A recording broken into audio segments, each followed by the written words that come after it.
श्री गणेशाय नमः। ओम नमः शिवाय। नौवां अध्याय। योग साधना के अंतराय।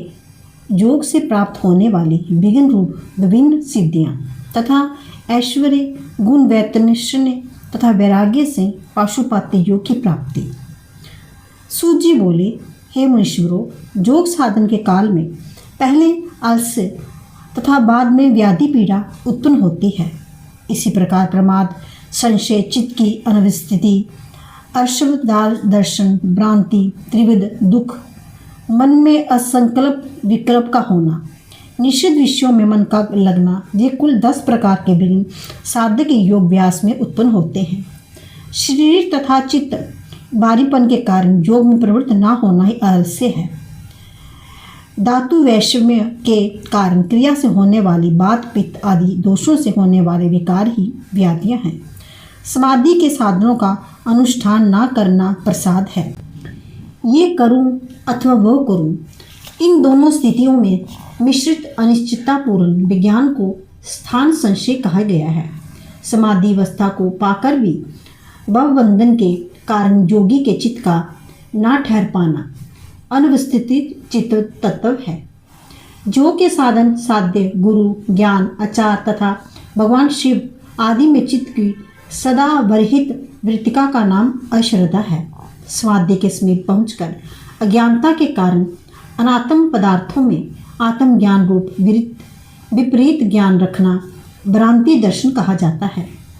आध्यात्मिक, आदि भौतिक तथा आदि दैविक, ये 3 प्रकार के सहज दुख बताए गए हैं।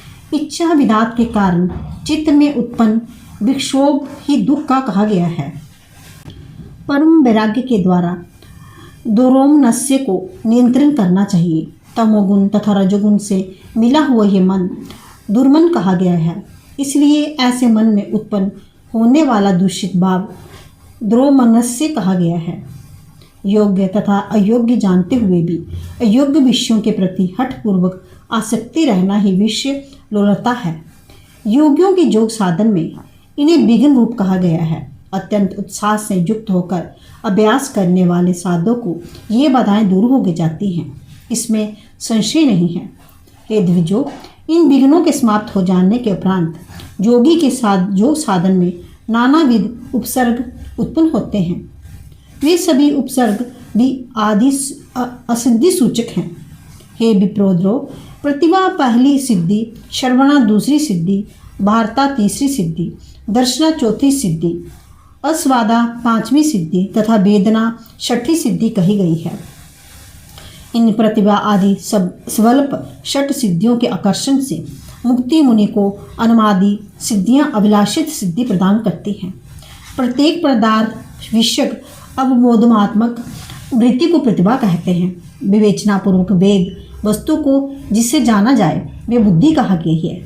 अतीत, भूत, अनागत, भविष्य, सूक्ष्म, अदृष्ट, दूरस्थ, अत्यंत समीप, वर्तमान पदार्थों को सर्वदा एक सर्वत्र ज्ञान प्रदान करने वाली प्रतिवासिका वृत्ति ही प्रतिभा है।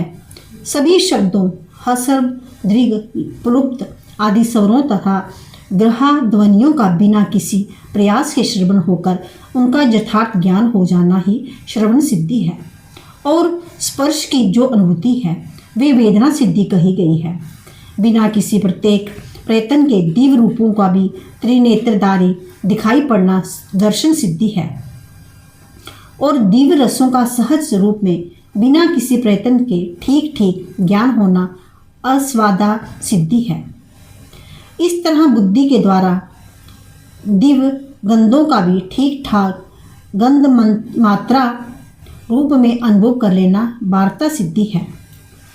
हे द्विजो, इस योग जनित धर्म रूप संसर्ग से योगी लोग इस जगत में ब्रह्मलोक पर्यंत जो सब कुछ है उसे अपने देह में स्थित देखते हैं। हे द्विजो, आगे बताए जाने वाले 8 गुण वृद्धि कर्म से गुणित होकर संख्या में 64 गुणों के बराबर हो जाते हैं।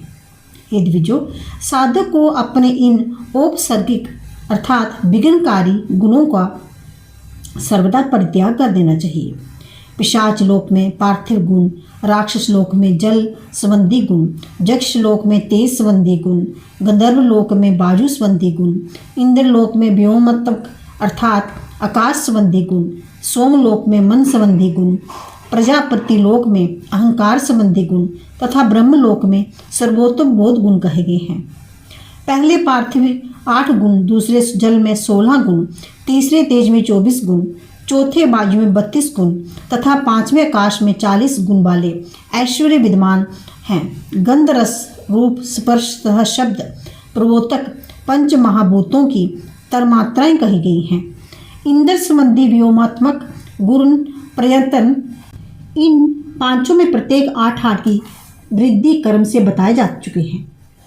हे उत्तम द्विजो, इसी प्रकार मन संबंधी 48 गुण तथा अहंकार संबंधी 56 गुण और अंत में 64 गुणात्मक ब्रह्मा अर्थात बुद्धि संबंधी ब्रह्म के ऐश्वर्य को साधक प्राप्त कर लेता है।